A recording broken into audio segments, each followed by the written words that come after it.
wait for it to say connected to cloud server. It is now recording again, so that's clean. We have a new recording starting. So Louise, go ahead.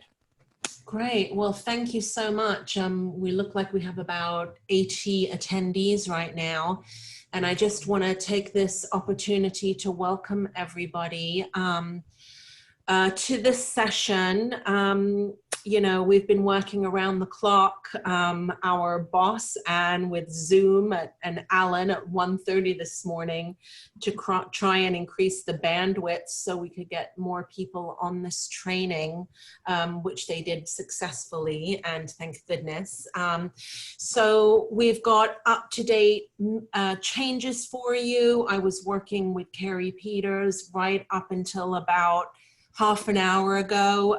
We had new updates that came in from ABC, so we were changing our slide decks. So hopefully we will be able to give you some resources. What I'm gonna ask is that everybody only access the chat if you have technical difficulties, and all of your questions you put into the Q&A.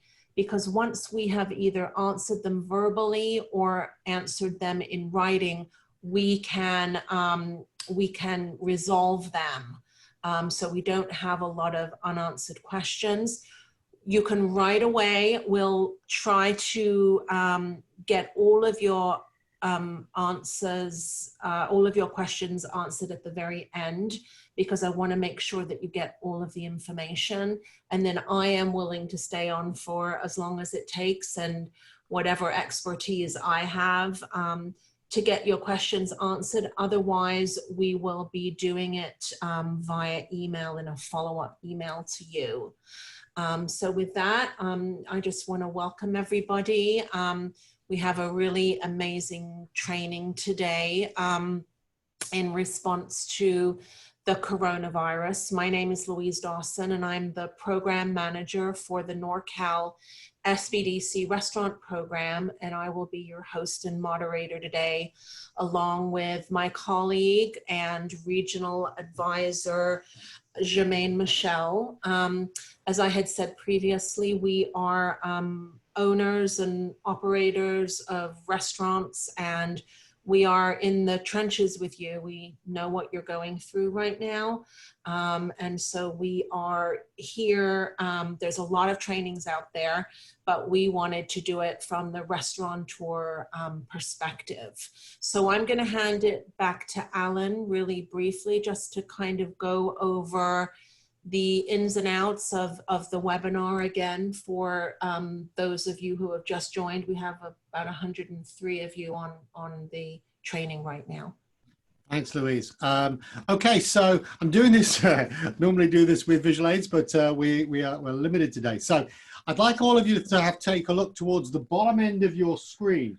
And you'll see a bar there with 3 buttons on there in the middle. One on the left says chat. It might have a number next to it. Then one in the middle says raised hand, and the one on the right hand says Q&A.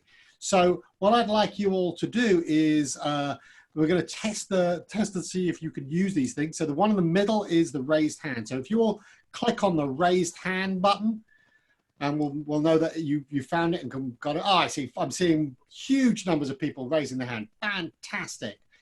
Okay, now you'll notice when it says when you click it to raise, it changes from raised hand to lower hand. So you can now all lower your hands as well. So now what we'd like you to use that if you need to attract my attention.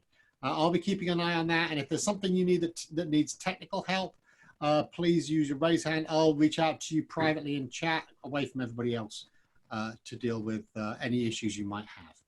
So I'm going to actually lower all the hands right now. If any few of you people have their hands left up. So if you do have a technical issue, please feel free once again to raise your hand and I'll reach out to you in a second. To the right of that is that box that says Q&A. I've noticed one person's already got there. So that person was Aaron, who asked, what is SBDC? What a fantastic question. SBDC is the Small Business Development Center. Pretty much anywhere you go within the US, there is a Small Business Development Center. They're organized regionally, and the Northern California region has covers from Santa Cruz to the Oregon border, and we have a special restaurant program which Louise heads up, and so she's running that. So that's what the SBDC is. And somebody's asked whether the Q&A is working. Yes, it is. Okay, so that's where you'll put questions, and then we will respond to those. Some of the folks will respond. If it's a question that we can just give you a simple answer to that we don't think everybody else needs to know, we will put that in there and send you that response. But if it's something that we think will be useful for everyone, we will answer that question live and share your question with everybody else and the answer as well.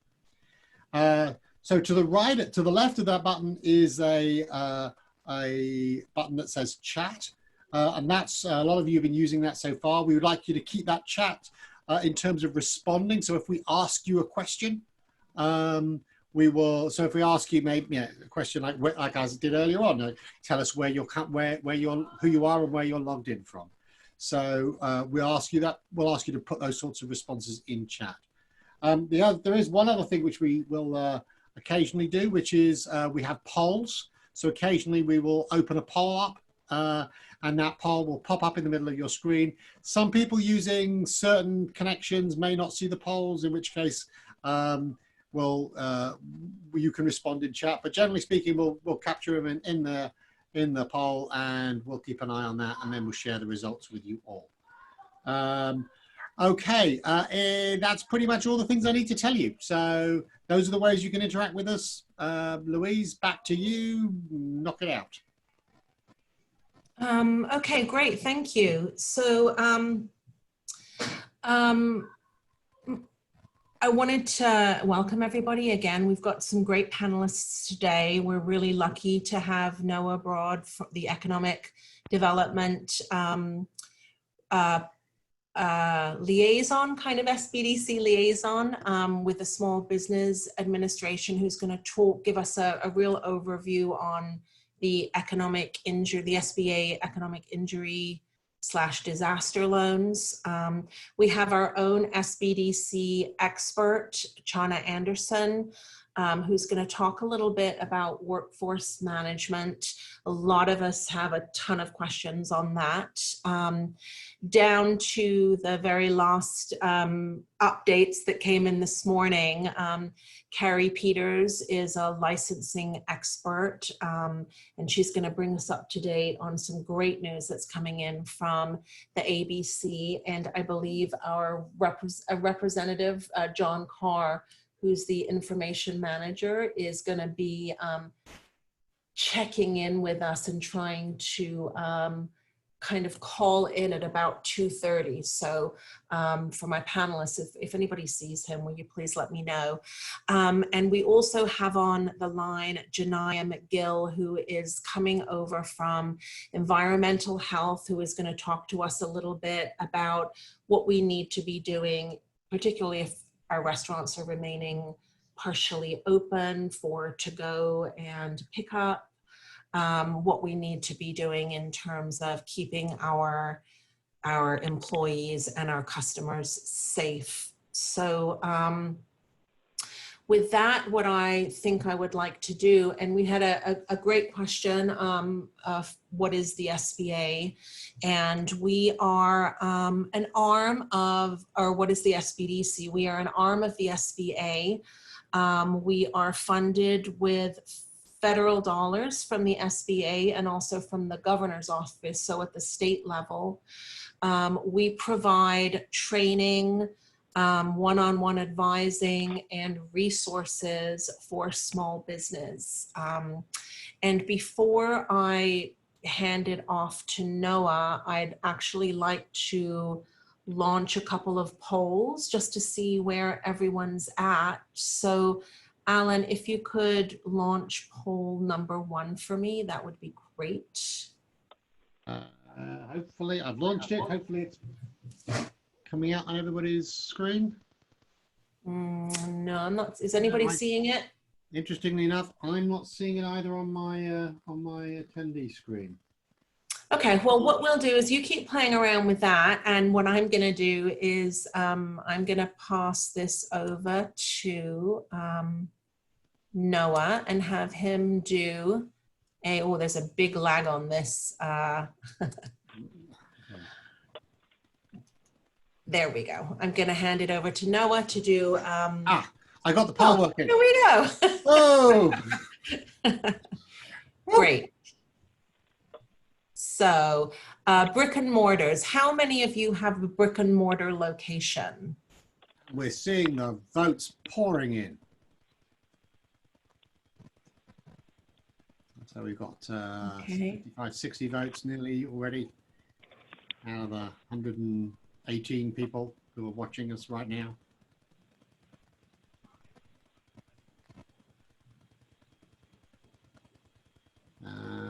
We are at 60. So I'm going to give people a little bit of a few more seconds. So seem to be slowing down the rate of responses. I'm guessing the other folks can't necessarily make it. And so I think I will end that poll in 3, 2, 1. Okay, end the poll, and I'm going to share the results. Hopefully you can now all see where it's not sharing. Okay, let me try doing that again. Sharing the results. It's now. Clearly, you have to click twice right now. Yeah, it's slow. Yeah.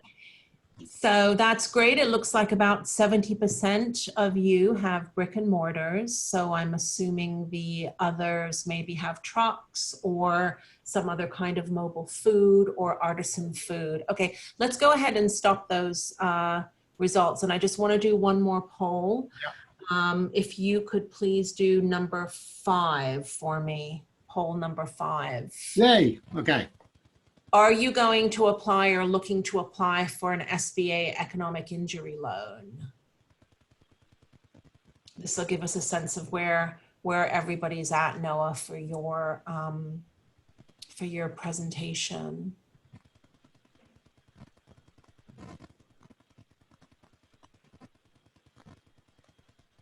Okay, we're seeing the results pouring in again. We're about 60-something people. But just over half the people have voted. Let's give people a few more moments. Some people who can't do it. So I've seen there's also a yes in the vote, in the chat from somebody who couldn't see the poll. All right, I'm going to end the poll in 3, 2, 1. Okay, couple end polling. There we go. Try sharing the results, and there's the results. I'm sharing it for everybody. Great. So same again, about 71% look like they're going to be applying for an economic injury loan. So with that, I'm going to hand it, if we could stop that and remove that from the screen, hand it on over to Noah. Thank you so much for joining us, Noah. We appreciate your time today. Absolutely. And he's sick with the coronavirus. So I just really want to thank you. I want to let everyone know I'm self-quarantining right now for at least the next 7 days. But yeah, thank you for your time, Louise. Quick question about how much time, do we have on the agenda for my section? About 10 minutes. Okay. All right. That's fine. Yeah, thanks for your time. And I just want to, kind of acknowledge all of the folks that are on the line right now. This is an unprecedented, incredibly drastic kind of moment, both for the country and for our agency and for everybody's businesses that's experiencing all these impacts from the coronavirus. There's never been anything in the history of all of our disaster loan programs or the country really in terms of what's happening right now. Both as someone from SBA, but also as a person who has family members that are running restaurants in the Bay Area. My wife's family runs Cafe Strata and the Free Speech Cafe in Berkeley, and some like institutions that have been here for 20+ years, 30 years. We're kind of, everybody's looking and thinking about, okay, how do we weather this? What do we do? But I'm going to leave answering that to Louise. I can answer what's within my domain, which is talking a little bit about the Small Business Administration and some of the economic injury loans. before I kind of dive into that, I want to start kind of with some high-level items, some rules of thumb that I want all business owners to kind of be taking away at this moment, because what is happening right now is changing on a daily, if not hourly basis. And it's like I'm making sure that anytime I give a presentation or I talk right now, I'm time stamping it, because there is active legislation that is that can change what people's understanding is, both of these programs and what's available between now and Monday even. Our programs, for instance, these economic injury loan programs, traditionally they are not activated until after a disaster has finished. They're designed for floods and earthquakes and hurricanes, items that can affect an entire state or more. And usually we wait for first responders to stabilize the situation, and then the programs open up. In this situation, an act of Congress opened up these programs right away so that people could start looking for assistance even before they maybe knew or have fully begun to understand what the full economic impacts and the financial impacts of of the coronavirus shutdowns have had on their business and on their lives. So that's just a little bit of context about the programs. So a couple of quick updates. There is a full disaster declaration that is open for the entire state of California. If you're an impacted business anywhere in California, you can go to disasterloan.sba.gov and you can apply for an economic injury loan at that website. When you go to apply, select economic injury. I know some folks, when I was talking with them earlier in the week, were going into the application, maybe selecting physical inventory. Maybe they were selecting different loan types, but the keyword is economic injury. And when you select that, the disaster declaration for your county will show up. The other rule of thumb that I'm telling people about to make sure they have on their radar, because things are changing frequently, is to stay up to date and alert and watch what is happening at 3 different levels. It's good to watch about what's happening on sba.gov/coronavirus. We have updates that are happening there in regards to programs that are available for business owners. At the moment, it's primarily just the disaster loan program, our economic injury disaster loan program that's listed there. But the state of California as well has implemented and activated a lot of different programs across different California state departments, departments within the state of California, and they kind of have a clearinghouse of those different departments at business.ca.gov/coronavirus. And that's especially relevant also right now for your employees, I think, but it's not just programs for employees that are available through the state of California. There are loan programs as well. And that's just kind of a place to watch and keep an eye on. And then the third one is connect with your local small business development center and your local city and county resources. I saw 3 hours ago, City of Berkeley put out $1 million resiliency fund. The City of San Francisco has put out grant funding. These smaller funds are popping up here and there as cities are able to marshal those resources, and they are, they're locally driven. So I won't necessarily have a clearinghouse for them. That's something that wherever you are, you should keep an eye on what's coming out through the channels of your local city and county. So really quick, so economic injury loans. The rule of thumb with economic injury loans right now is just apply. I saw a few questions in the chat. Am I a small business? Do I qualify? Am I eligible? The rule of thumb is let SBA make that determination, and do not self-select out.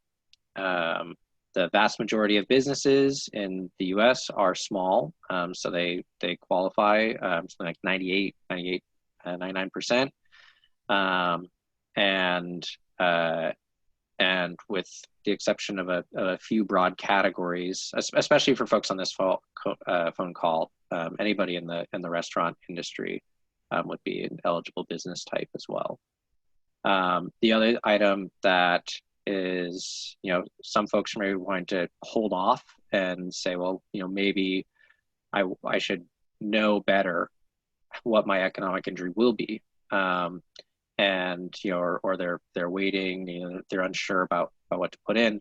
I think a good thing to know about these programs is that once you submitted your application, you can amend that application later, up to a year after an incident has actually ended, and go back and request for additional funding because you've discovered that the economic impacts were larger than you may have thought.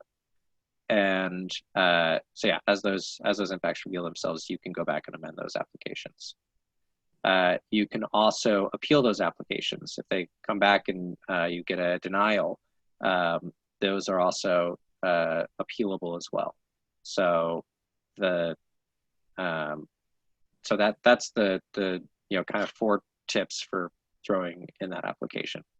I can go into a little bit more detail if you want, Louise, but I know we kind of have a packed agenda. I wanted to give high level kind of where people should go and some rule of thumbs when they're looking at these programs. Are you able to hang on, Noah, until the end? Because I of course. know that Yeah, absolutely. Yeah, I see some questions and I can answer, some of them. Like, yeah, if we could answer. Yeah, it's like some of the like really common ones, like, do they require a personal guarantee? The answer is yes. But I can wait for the end and we can handle those questions if you'd prefer that. Okay, that would be terrific. Thank you. Okay, absolutely. So thank you for that. I appreciate that. I think what I'm going to do now, Alan, if you could launch another poll for me, could you do poll number 3? Yep, and let's see how quickly that one takes. And thank you so much. No, I really appreciate that. And again, if you need assistance with your loan, the SBDC, we're all trained up on the SBA Economic Injury loans. So we can't work with you unless you're signed up. So you have to sign up with your local SBDC. And I've put a link on here. If you don't know where your local office is, it'll help you to locate one. And again, especially if your loan comes back and you were denied, it's probably something a little bit more technical, or it's got something to do with your packet. I think the most important thing is that your packet's complete. So that would definitely be the time to reach out to us and we can give you some assistance on that. How's that poll coming? I'm trying. No joy. Okay, well, you're fiddling around with that. I am gonna go on to the next slide really quickly, and let's see how long mine takes. I'd like to introduce Chana Anderson. She's going to talk to us a little bit about managing the restaurant workforce.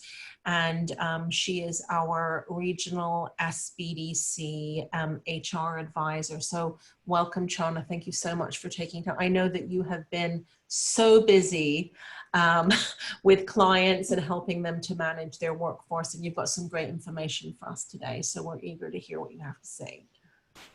Thanks, Louise. It's a pleasure to be here with all of you and share the knowledge that I have. I really want to echo what Noah said earlier in that this situation is really dynamic.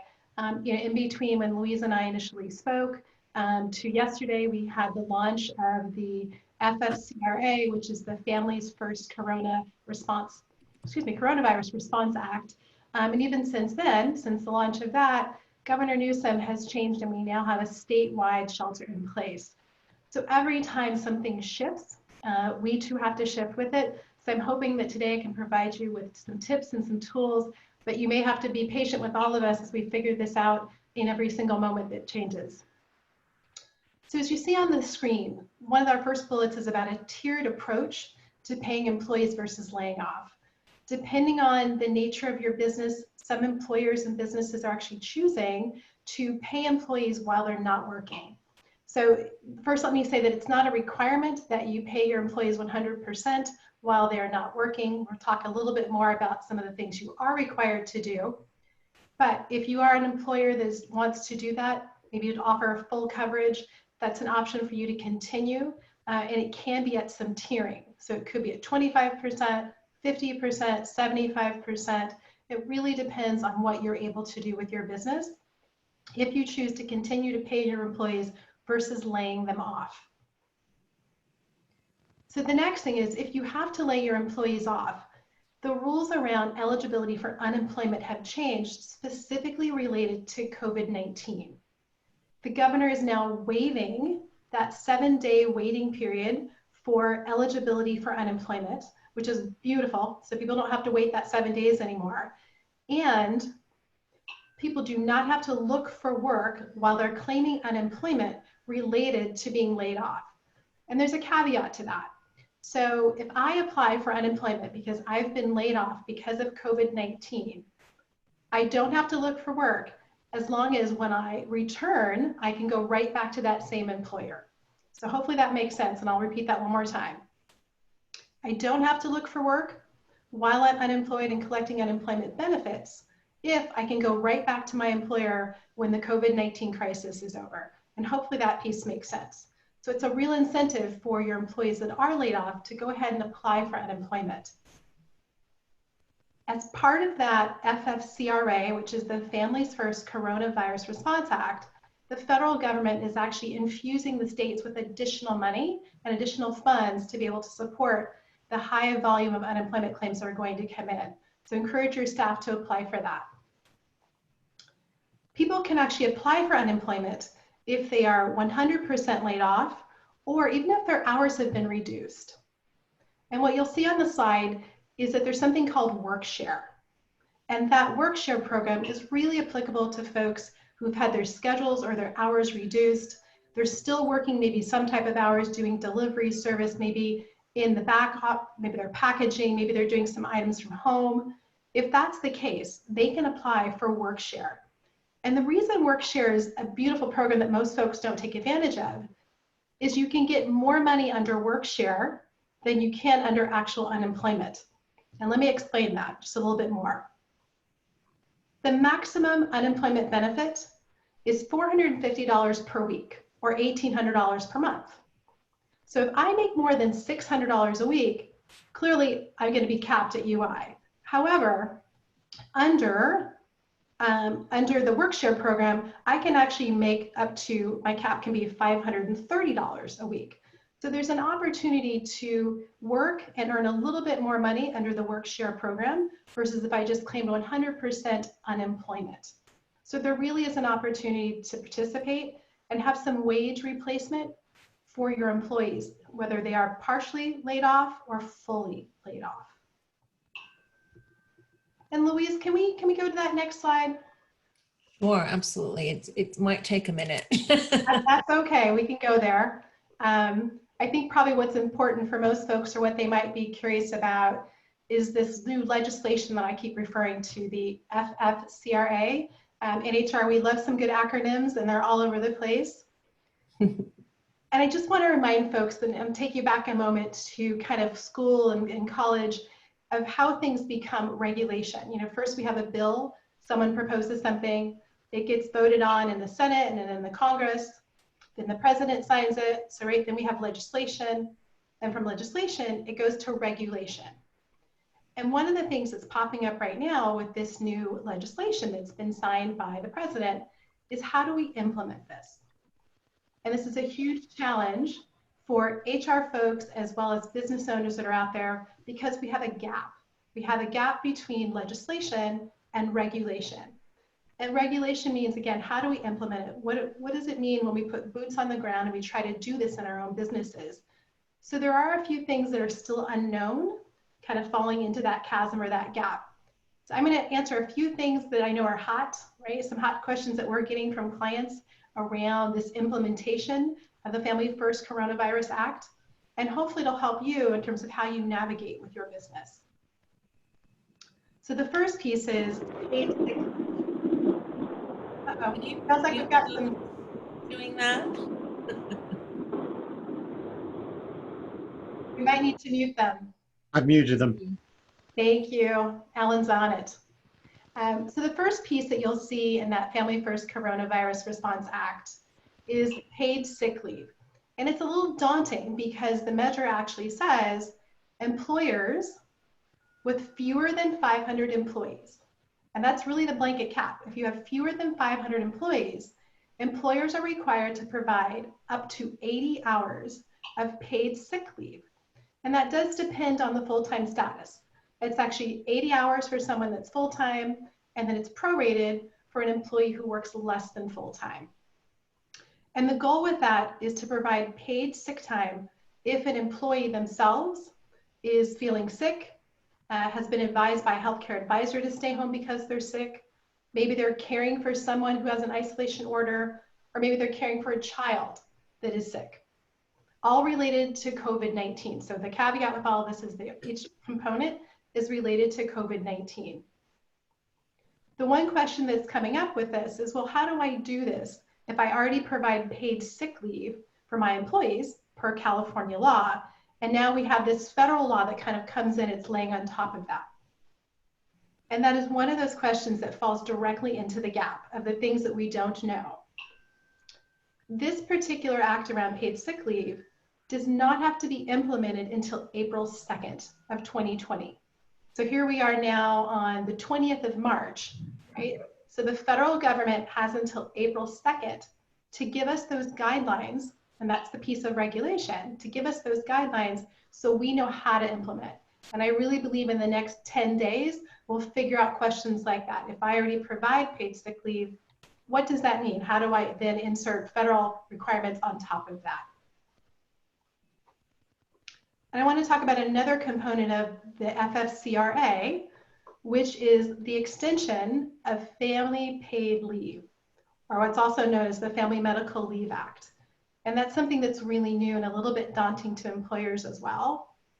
That piece of the legislation says, if you are an employer or a business that has 500 or fewer employees, you have to provide up to 12 weeks of job protection, and 10 of those weeks have to be paid for at least 2/3 of the employee's income. So if you have an employee that's impacted, that can't work, right? They're unable to work because their childcare is unavailable or their school is closed related to COVID-19, then we as employers actually have to cover 2/3 of their income for 10 of those 12 weeks. And again, I know that's really daunting. I know it's a scary piece of legislation. We need that additional guidance by the Department of Labor of what this really means. The government is saying, meaning the federal government, that they'll reimburse, that their intention is to reimburse and cover the cost of that 12 or 10 weeks of pay and that 80 hours of sick leave. Their intention is to cover that and reimburse employers through payroll taxes and credits on payroll tax. We don't know what that looks like yet. We're not sure if that gets applied on a quarterly basis, if employers actually have to do something special or unique on their payroll tax submissions. Again, that's in that chasm, that gap where we need to hear back from the federal government of how and when those payroll tax credits will come in. And Louise, do I have a few minutes to share one more thing? Yes. Okay. So the other thing I want to share is there are 2 existing California wage income or wage replacement programs that have been around for a long time that can be really helpful to your employees at this point. One of them is state disability insurance. Perhaps your employee or you yourself or someone in your family is impacted by COVID-19 in terms of the illness and is showing symptoms. Then you can apply for state disability insurance if it is your own illness. If you are caring for a family member, perhaps your spouse, your partner, or your child, you can apply for paid family leave insurance. And those are both wage income replacement programs that have been around for a long time, and they are accessible to you if you're impacted by COVID-19. So Louise, I'm going to pause there. I have to imagine that there's some questions that I can hang around till the end and answer them when you're ready for me. Great, thank you. And I have one question for you. I know that a lot of people are talking about, well, I've got, I'm trying to keep my restaurants open for the sake of my employees so that they can get some hours. And so at what point does sort of like a partial unemployment versus the work share program, how do we choose between the two? And can you at a really high level just kind of talk about that for a minute? So WorkShare does require employers to actually fill out an application and apply, and it may take the state a little bit longer to actually process those applications. So from a wage replacement and the fact that people need to feed their families, I would probably encourage employees to fill out and apply for partial unemployment insurance first, and then let us kind of work on the details or the later application of the WorkShare program. Great. And is there a difference fundamentally between the two in terms of the perspective of the employee or the employer? It all comes out of the same bucket of money. The WorkShare program is really an initiative by the employer in partnership with, with the EDD. And so it does involve the employer, the employee, and EDD, versus unemployment regular is just the employee and the Employment Development Department. Great. Well, thank you so much for that. And yes, we have a ton of questions. So if you could stay, that would be great. But again, I understand you're working around the clock with clients. So we really appreciate your time. And with that, I am going to, can we unmute, I think John might be on the call, Alan. I think it might be. I think I had to, he was unmuted. Probably it's a way for him to sell that product to, like, a restaurant. So hey, that was him. John, are you with us? Hey. How can we use restrictions and regulations so that they can take care of that stuff? So. Hello. All right. John? Yeah, I'm sorry. I couldn't TV interviews and everything. Okay, I gotta run. Bye. Hi, John. Hi, can you hear me? We can hear you. Thank you so much for joining us. Can you hear me now? Yeah, yes, we can hear you. Can you hear us? I can hear all of you, and I apologize for the tardiness here. I was listening with interest to some of these other presentations, and then I lost coverage. But anyway, just wanted to say that just last night, the Alcoholic Beverage Control did announce regulatory relief. We have posted it on our homepage of our website. The regulatory relief does speak to the concerns of restaurants. We've listened to the industry over the last, few days, letting us know that there's some things that, some regulations and some conditions that if we could ease them, it could help them during this time. The regulatory relief covers a couple of areas. It's 8 different areas, and I'm just going to list those real quick because I know it's hard for everybody in real time to be just listening to all this stuff. But it covers returns of alcoholic beverages, retail-to-retail transactions, extension of credit, on-sale retailers exercising off-sale privileges. This is restaurants and bars exercising the privileges that a store has to sell product to go. Sales of alcohol to go is covered in it. Off-sale transactions through pass-out windows, hours of operation in retail sales, and deliveries to consumers. Those are the 8 general areas. I did have one note that I just got from our attorneys that I was looking at that I thought might be of interest to the group that's in this webinar. And I did want to at least say also that, man, our heart goes out to everybody right now. We know how hard this has been on businesses, and we are going to do everything we can, within the confines of the laws and as a regulatory agent we can do to respond to the concerns. I mean, that's priority number 1. But anyway, I think it goes into the licensed bars and restaurants may sell any alcoholic beverages to go that they're allowed to sell under their license for consumption on the premises. So if you have a type 47 restaurant and you sell beer, wine, and distilled spirits. You can sell beer, wine, and distilled spirits to go with meals. It just needs to be in a sealed containers, and of course you can't sell to someone who's underage.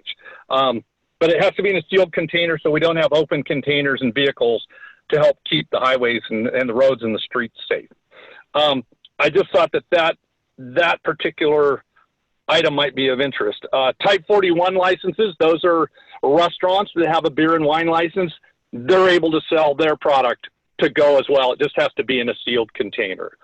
So I will stop right there and at least get that out. I want to encourage everybody who has questions, contact us and let us know what questions you might have. We know sometimes when we release these types of regulatory relief documents on the fly, there's, it's a 4-page document, so at least it's not too long, but we realize there's going to be questions and we're here to answer them and help people through this time because we understand it's real difficult, and we want to do what we can to assist California businesses. We're all in this together.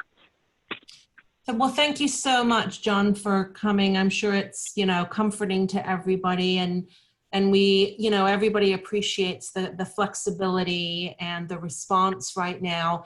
One of the questions that, I'm seeing a lot is of the restaurants that are actually closing down and not going to be using their licenses for an extended period of time. Can you assure them that their licenses are going to remain intact and there will not be issues or problems with that? Yeah, I know we normally call that surrendering a license where they file paperwork with the department. We're very flexible on that situation. We understand that some businesses are going to, just shut it down for a little while and reevaluate where they are. They just got to reach out to us and touch base with us, and we get it. We understand that everybody's in a tough spot. Great. Well, thank you so much for joining us, John. I really appreciate your time today. I know you guys are super busy too. John. Hey, everybody is. So, John, is there an email address where people could, you said people should reach out to you. What's the best way for them to do that? That's a great question. We have 24 district offices around the state. So they all, everybody has kind of a local district office, and there is a general email box like, Palm Desert at abc.ca.gov or Los Angeles at If that doesn't work, I'll give you my email. It's pio@abc.ca.gov.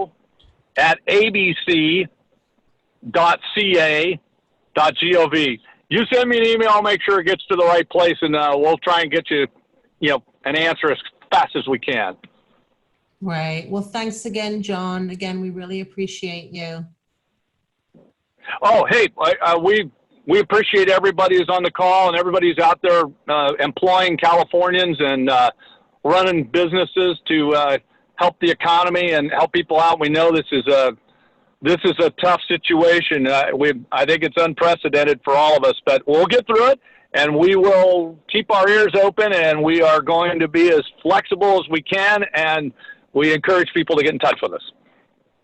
Great. Thanks, John. Thanks. Thank you. Bye-bye.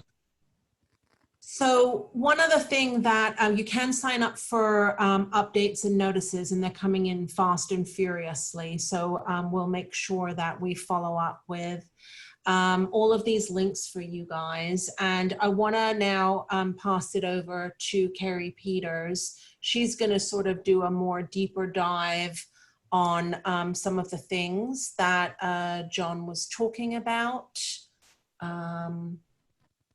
I'm going to try, and it's very, very slow. There. Yay.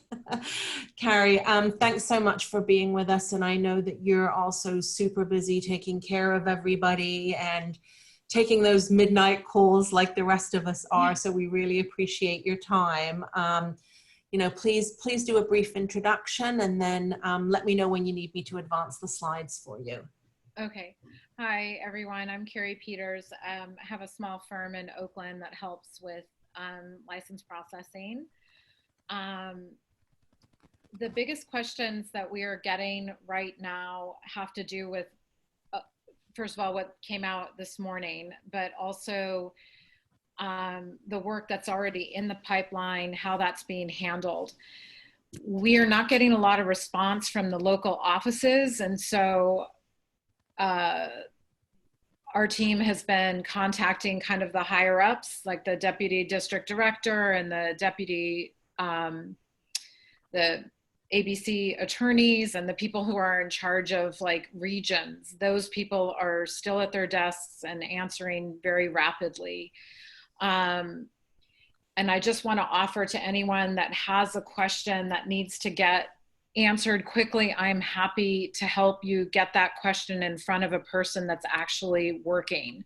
The ABC keeps telling us that the LRs and the ABC investigators are going to be working remotely, and some are and some aren't. So they have to give them laptops. Some ABC investigators don't even have phones. I find that hard to believe. I think that's ridiculous. But that's what we've been finding so far. So Louise, the next slide had to do, I think, with the changes that happened. We have been hearing a little bit of feedback. I have a lot of Irish bar owners, and they bought so much for St. Patrick's Day, and have just like a stock of alcohol. So they have been trying to return some of those beverages. So that's great that the ABC allowed that, but of course distributors they don't have to comply with what the ABC, they have to comply with what the ABC says, but they don't have to take the returns. It's just that returns are allowed.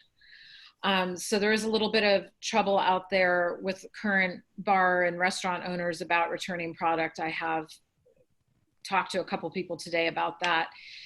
I don't know what recourse there is, because they're, you know, a very heavily lobbied up group and difficult to deal with on a good day.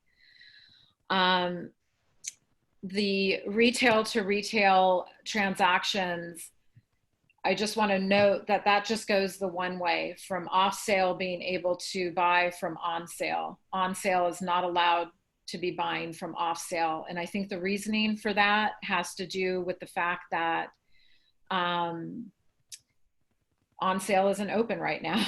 So except very limited.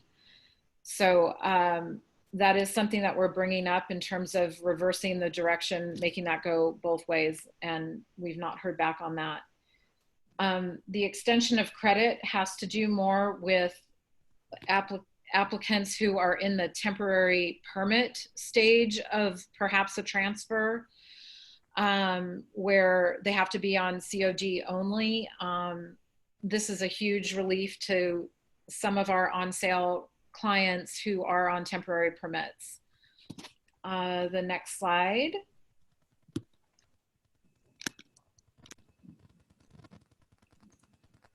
Thank you. Sorry, I was drinking my moonshine. No, it's okay. So the on-sale retailers are allowed to exercise off-sale privileges.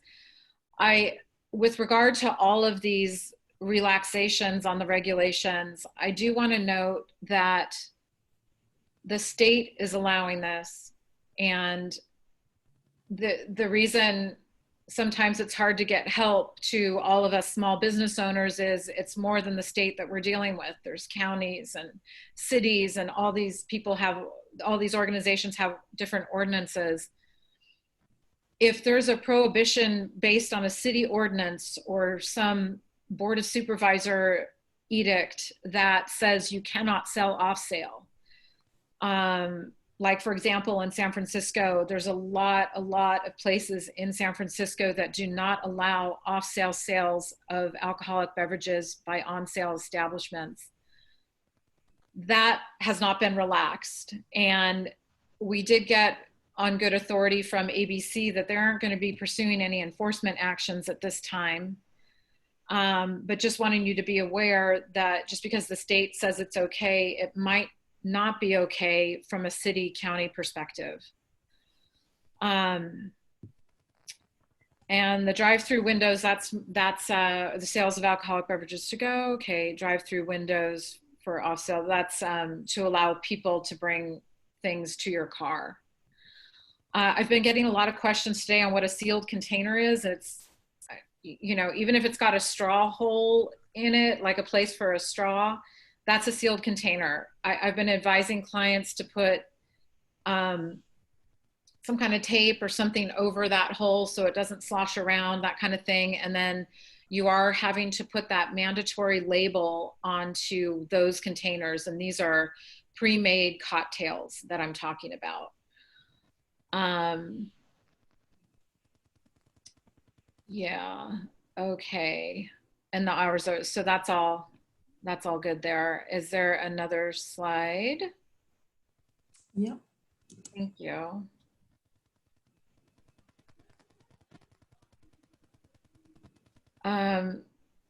So yeah, we are happy, me and my team, we're small but mighty, and we are happy to take questions even if you're not a client.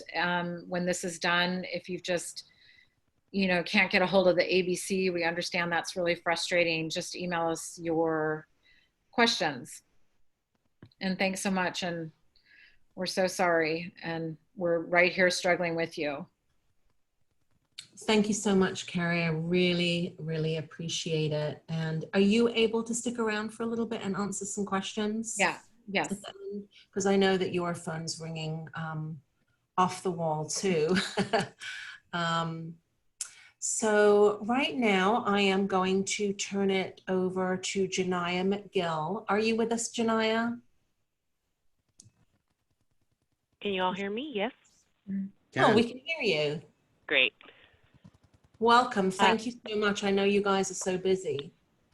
Thank you. No problem. I'm sure everybody's busy right now. So my name is Janiyah McGill. I'm one of the supervisors for environmental health here in Solano County.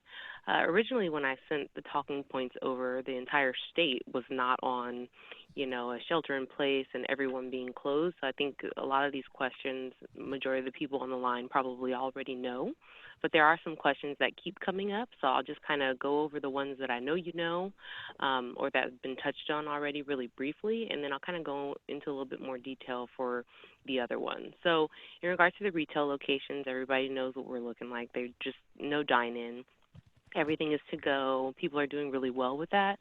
We have had some instances where, you know, we've had certain facilities say, yeah, you know, people order it to go, but then I just let them sit here and eat it. So that's obviously frowned upon. I'm like, that's not to go.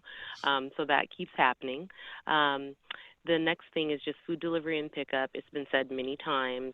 That's totally fine for us. That ABC information was new to me, so I really do appreciate that coming in. So I'm going to share that with my management. We're getting a lot of calls about gloves and masks and what's required and what's not required.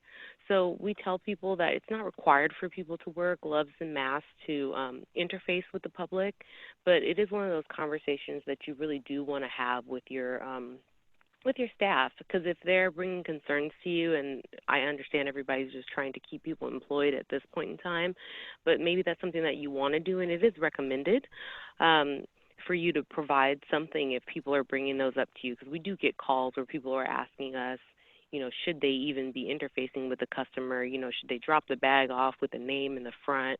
And those kind of calls are really up to each facility, but I would say please listen to your staff, and if they have concerns, you definitely want to pay attention to those, because we don't want anyone to get sick that really doesn't need to be, especially places that are high volume, because there are some places that are still cranking out a large amount of business during this time.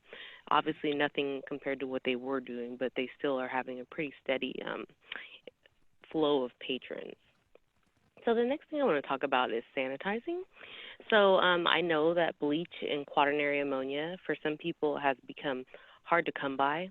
So there's a section in the California Retail Food Code, and a lot of people don't know that it's there.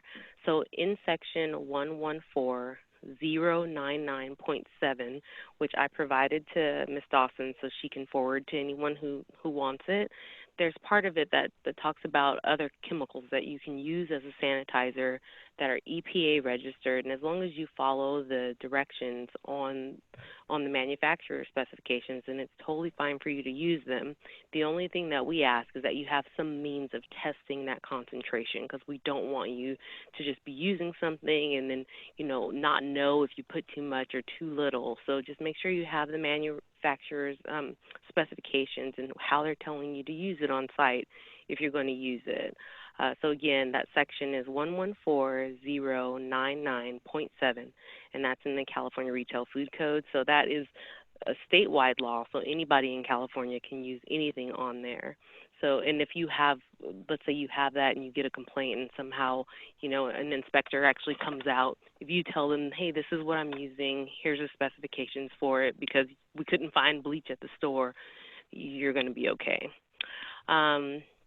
Let me see what else we wanted to talk about. The other question that people are asking is, you know, how frequently should I be wiping down handholds? You know, how frequently should I wipe down the door and any other surface that the customers are touching, or really that your staff are touching as well? We tell them that, you know, just a high frequency. There is no special number that we've thrown out there. Every 4 hours is like the minimum that you should do, but realistically, every customer that you interface with is, you know, someone that could be increasing that risk of transmission. So I definitely would say it's based on how many customers you guys have coming in the door if you're not just delivery only. And then the last thing that I'll touch on really briefly is just our manufacturers and suppliers. We have a lot of them calling saying, hey, can I even be open at this time? You know, and obviously we want them to be open because we want the retail locations to be able to survive. The only thing that we ask is that you try to maintain that social distancing of 6 feet between the people that are actually doing the work. And that's all that I really have. I have a quick question for you right now, Janiyah. What's the status of the reusable containers? I'm assuming that they're not allowable right now. You know, we haven't had that come up just because I don't think a lot of people have been doing it. Technically, the law allows it. It's probably frowned upon, but if it's in the law, we don't have anything that says you can't. Okay, great. Well, thank you so much for your time. I really appreciate it. We've got another 2 minutes, so I can hang on. If whoever can hang on and answer questions, that would be great. I'm just gonna actually forward this right now to the questions, and before we will probably go over, so I'm just gonna go to the end of my slides here. I do. And Jermaine is going to talk here a little bit at the end also. This is us if you need to contact us. And again, other resources will be the California Restaurant Association. They have state-related laws such as taxes, EDD updates and plans, updates on laws and orders, and they also have county by county. So that's a really great resource. They are great lobbyists with the governor's office. The National Restaurant Association, they have great fact sheets on hand washing and sanitizing also, preparing workplaces, including posters.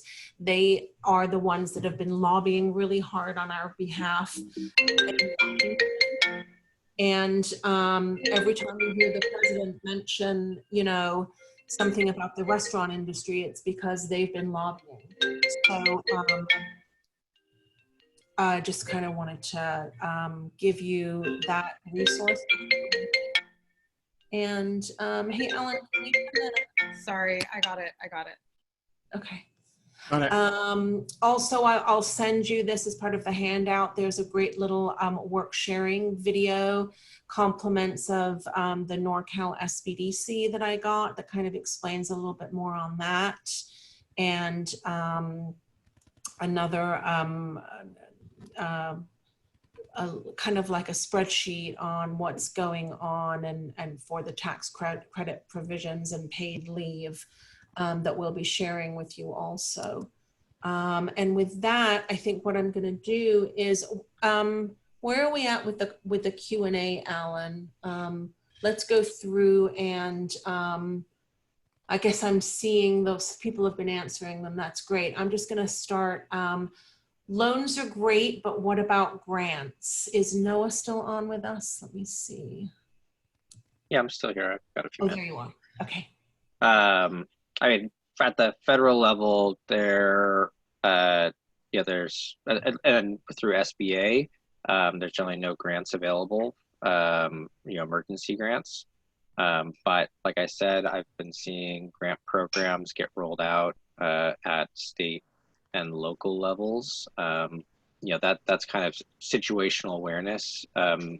Because most of the grant programs that I've seen rolled out are smaller in size. The total amount that might be given as a grant, they might have a pool of 5 million, 10 million, and that's for a lot of business owners who are applying, and they tend to be in, maybe the tens or $20,000 grants. I mean, that they are available. I've seen some pop up, and where I've seen them pop up have been through cities, and in some cases through nonprofits that have popped up. But you kind of need situational awareness to see them when they're coming out. Right. And again, as I said in the beginning, with some, maybe not everybody was here, but a lot of them are just a very small amount. And so I would definitely recommend, if you need more money, to go the route of the SBA first, because those are kind of larger amounts. The grants they're small. Can you answer this? And I know I'm getting into the weeds here a little bit, but if somebody goes for a grant, will that affect their SBA loan in any way? The answer is it depends. So if it is a federal, if they're federal dollars, it could. But like I said, right now there aren't federal grant programs that I've seen rolled out for business owners. So this comes into play sometimes when FEMA is, after a hurricane or a flood, and FEMA might have some small dollar grants that individuals take advantage of, and that can get pulled into the total amount of federal aid that's provided to an individual. And so you might see, that's what happens in disaster situations where FEMA is giving grants alongside loans. So that may be something to think about for maybe the next week or the week after, because I've been watching legislation, and there's congressional discussions, and I don't know I can't speak to any of those programs that might open up in the future because they don't exist yet. They're not in process. I know about them as much as anybody else does with the newspaper, but it is just something to take into consideration. Great, thank you. Thanks, Noah. And here's one for you, Carrie. Is there a particular website or resource that we can utilize to obtain more information for those of us that own wineries and tasting rooms?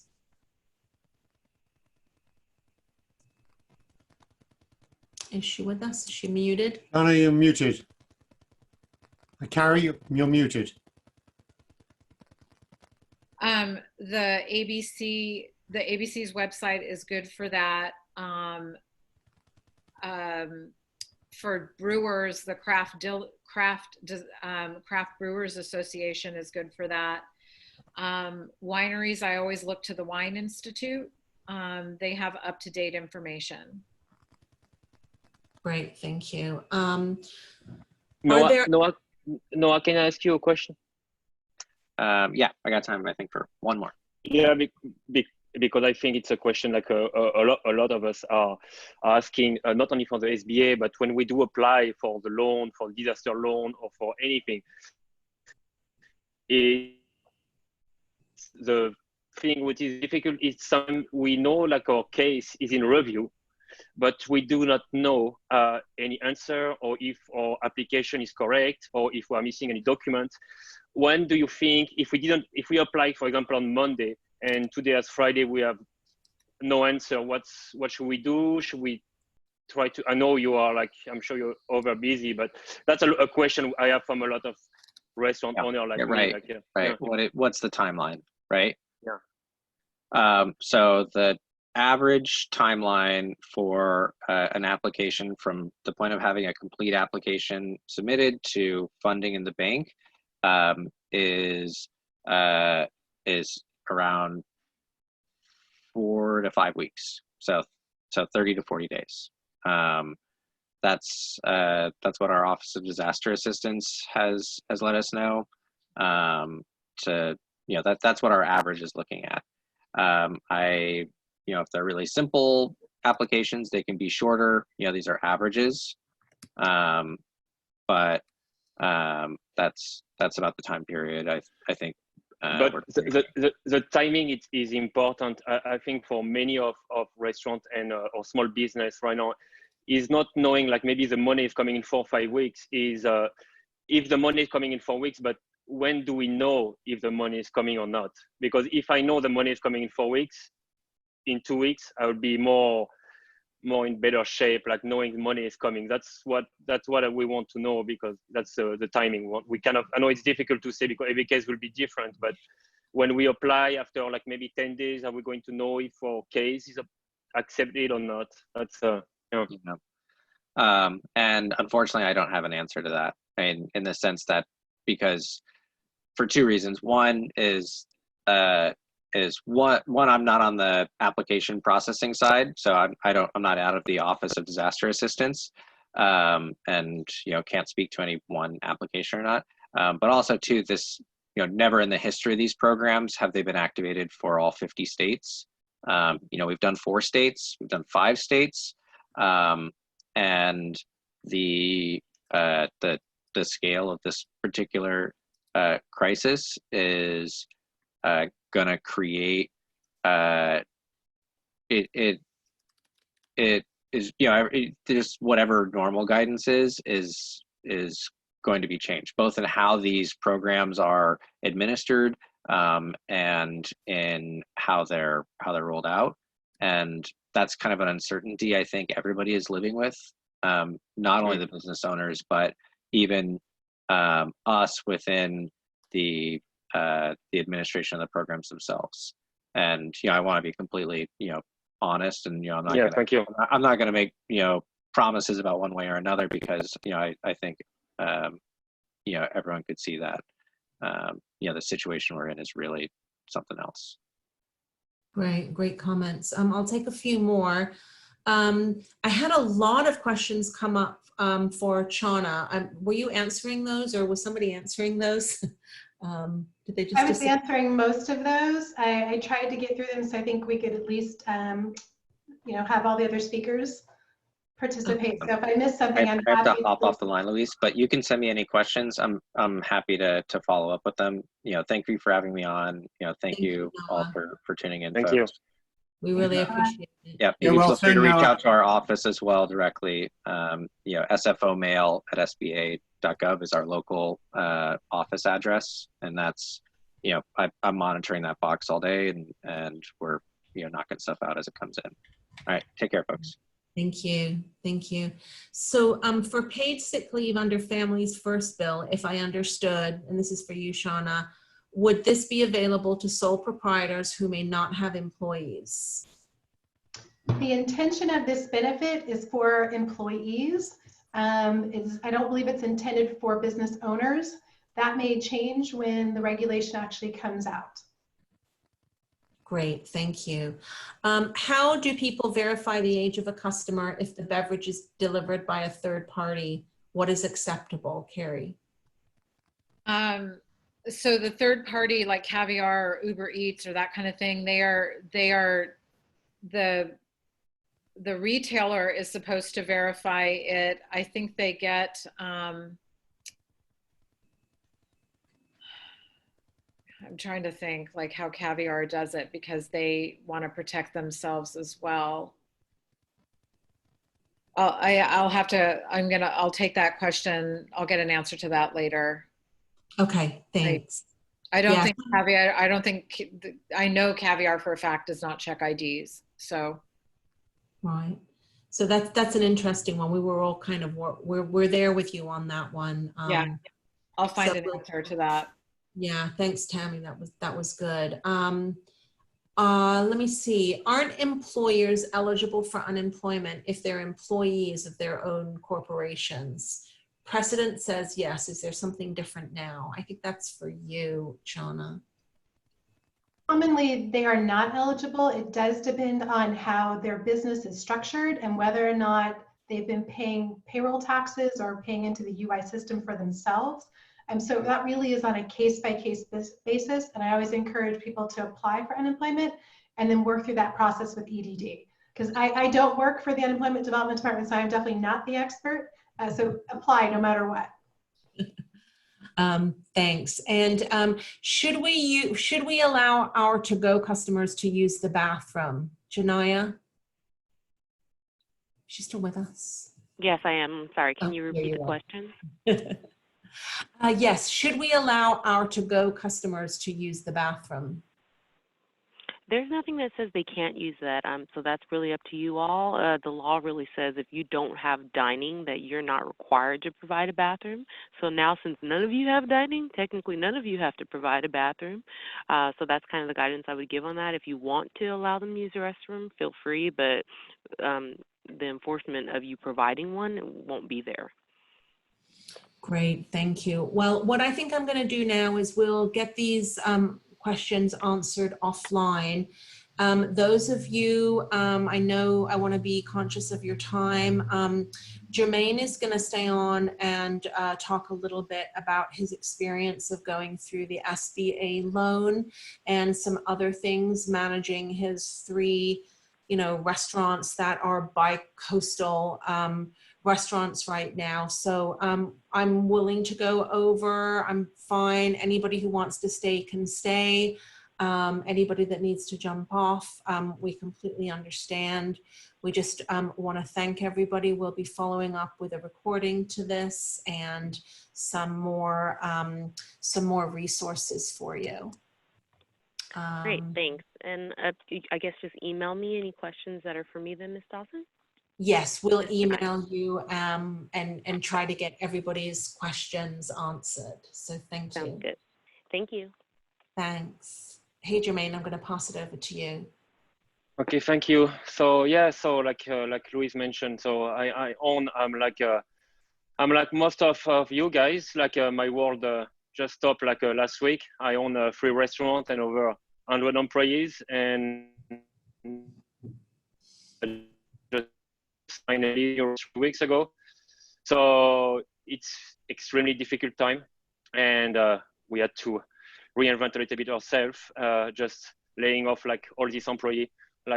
You went through this experience this week or last week is devastating, because as a small business owner, all these employees are part of our family and been working with us for over 10, 15 years.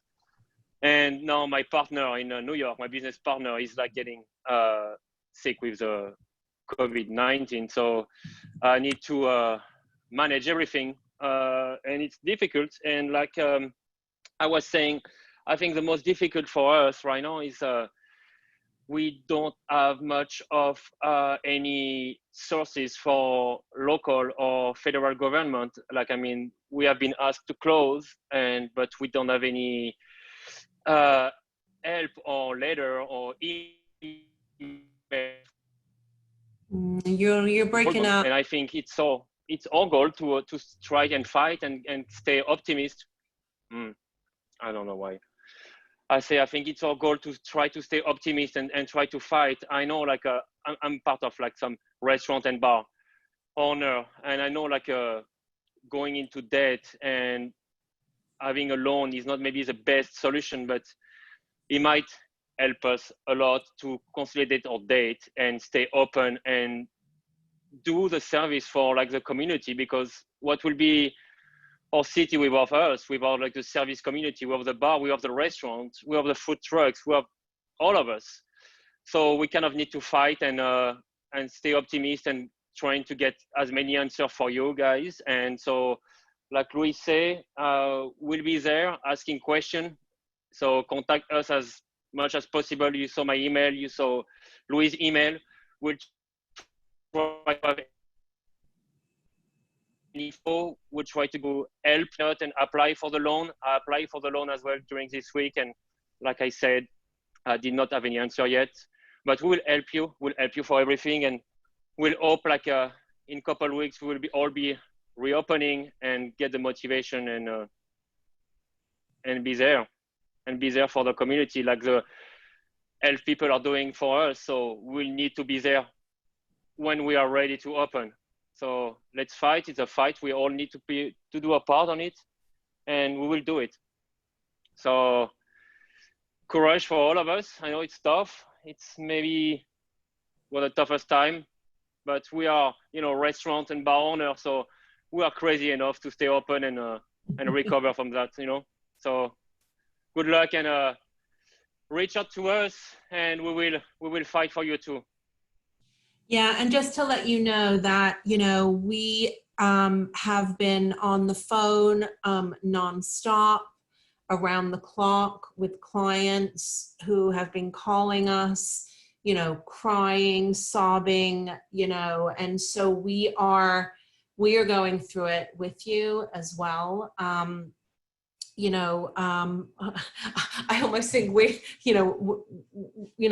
so when you reach out to us, please understand that we are all working from home right now. So we will answer you on a first come, first served basis. This is unprecedented. So give us a minute.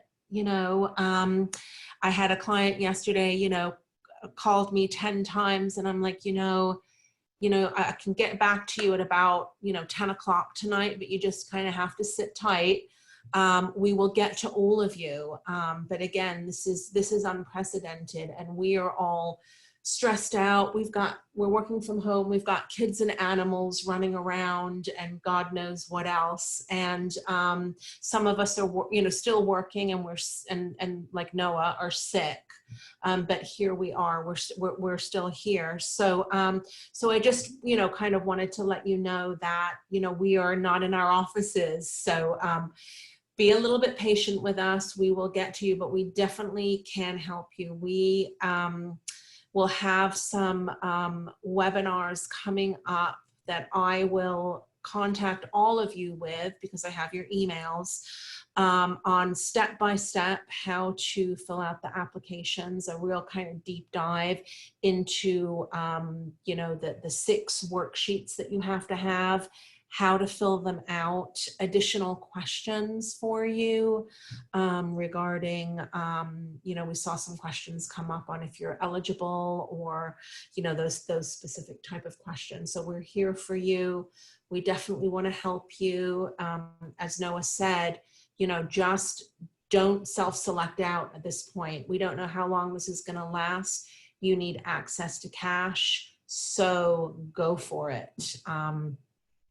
We'll try to get your questions emailed back to you. And I think I've held everybody up enough. Now we have to get back to our clients.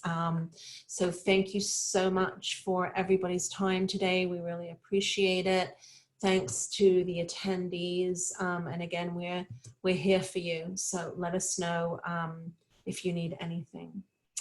Okay, thank you. I'm going to sign off now. Thanks, everybody. Best of luck to you. Thank you. Thanks, Good Louise. luck. Thank you. Thank you, Shanna.